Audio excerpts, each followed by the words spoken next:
Le mot s'impose avec insistance, comme une lumière qui revient frapper à la porte de la conscience. Évidence. À cet instant précis, il ne peut plus être ignoré. Il s'élève comme un rappel discret mais ferme, que certaines vérités ne demandent pas à être inventées, mais simplement à être connues.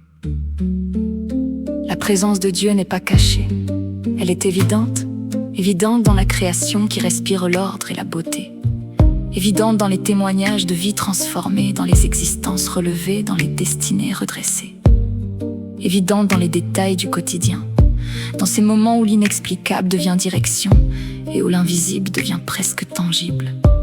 Elle est là, partout, silencieuse mais constante, comme un souffle qui traverse toute chose.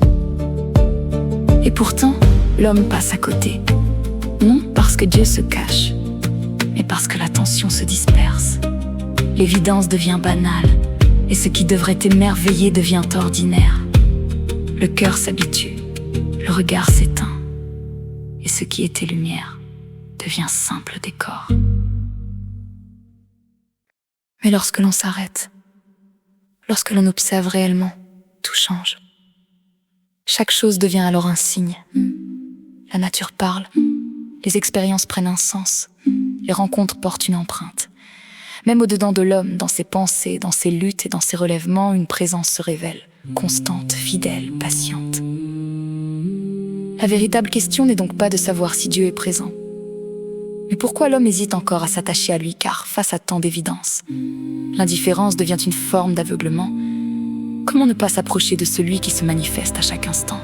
Comment rester distant quand tout, autour et au-dedans, témoigne de sa réalité? Comme il est écrit dans Psaume 19:1, les cieux racontent la gloire de Dieu, et l'étendue manifeste l'œuvre de ses mains. Alors ralentir, observer, regarder, être attentif. Et l'évidence apparaît.